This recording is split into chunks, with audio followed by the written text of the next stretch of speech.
அனைவருக்குமே வணக்கம். சற்று முன் கிடைத்திருக்கக்கூடிய ஒரு மிக மிக முக்கியமான செய்தி ஒன்று வெளியாகி உள்ளது.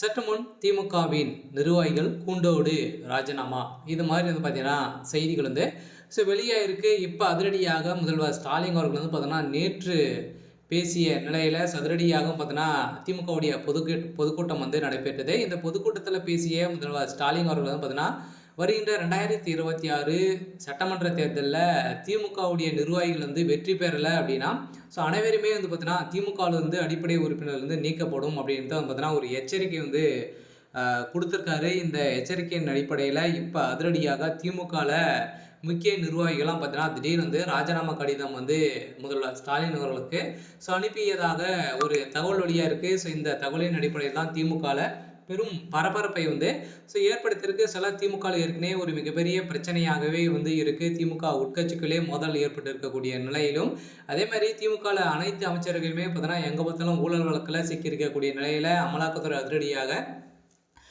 டார்கெட் பண்ணி இப்போ ஒவ்வொருத்தராவையும் பார்த்தீங்கன்னா தூக்கியிருக்காங்க. இப்போ அதிரடியாகவும் பார்த்தீங்கன்னா அமைச்சர் சேகர் பாபுடைய வீட்டில் அதிரடியாக நேற்று இரவு அதிரடியான ரைடு நடந்திருக்கு. இந்த ரைடின் அடிப்படையில் எக்கச்சக்கமான கோயில் நகைகளும் பணங்களும் பார்த்தீங்கன்னா சிக்கியிருக்கு. இதன் அடிப்படையில் தான் அதிரடியாக திமுகவில் பெரும் அதிர்ச்சியை ஏற்படுத்தியிருக்கு. இதை பற்றி இந்த வீடியோவில் நம்ம முழுமையாக பார்க்கலாம். அதுக்கு முன்னாடி நம்ம சேனலுக்கு இப்போ தான் நீங்கள் முதல் முறையாக வந்திருக்கீங்க அப்படின்னா மறக்காமல் நம்மளுடைய சேனலை சப்ஸ்கிரைப் பண்ணி சப்போர்ட் பண்ணுங்கள். வாங்க வீடியோக்குள்ளே போகலாம். பார்த்தீங்கன்னா திமுக ஆட்சிக்கு வந்ததுலேருந்தே பார்த்தீங்கன்னா ஒரு மிகப்பெரிய ஊழல் ஆட்சியாகவே பார்க்கப்பட்டது இல்லையா. ரொம்ப நாட்கள் கழித்து 10 வருடங்கள் கழித்து திமுக ஆட்சிக்கு வந்ததுமே பார்த்தீங்கன்னா திமுக இருக்கக்கூடிய அமைச்சர்கள் அனைவருமே இப்போ பெரும் சந்தோஷத்தில் இருந்து இப்போ திமுக அனைத்து விதமான துறைகளிலுமே பார்த்தீங்கன்னா மெகா ஊழல் நடந்திருக்கு அப்படின்றத சிஏஜி அதிகாரிகள் அதிரடியாக எப்போ ஆட்சி முடிய போகுது அதுக்கான சோதனை நடைபெற்றது. இந்த ரைட்டின் அடிப்படையில் அதிரடியாக உதயநிதி ஸ்டாலின் அவர்களுக்கும் பார்த்தீங்கன்னா இதில் தொடர்பு இருக்குது அப்படின்ட்டு அவர் வீட்டில் நடந்த ரைட்டின் அடிப்படையில் எக்கச்சக்கமான போலியான டாக்குமெண்ட்டுகள்லாம் சிக்கியிருக்கு.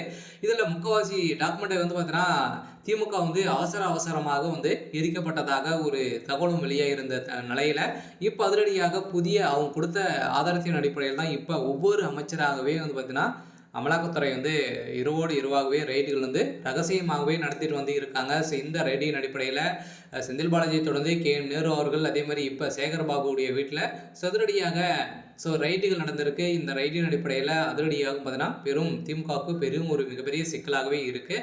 இருந்தாலும் இந்த சிக்கலை கொடுத்து முதல்வர் ஸ்டாலின் அவர்கள் வருகின்ற 2026 தேர்தலில் வெற்றி பெறலை அப்படின்னா திமுக அனைவருமே நீக்கப்படும் அப்படின்ற மாதிரி ஒரு அறிவிப்பு கொடுத்துருக்கக்கூடிய நிலை தான் இப்போ திமுக நிர்வாகிகள் இதுக்கு பார்த்தீங்கன்னா ஒத்துவராமல் ராஜினாமா கடிதம் எழுதியிருக்கிறதாக ஒரு தகவல் வெளியாக இருக்குது. சரி, ஓகே. இன்னைக்கான அப்டேட் இதுதான். மறக்காமல் நம்மளுடைய சேனலை சப்ஸ்கிரைப் பண்ணி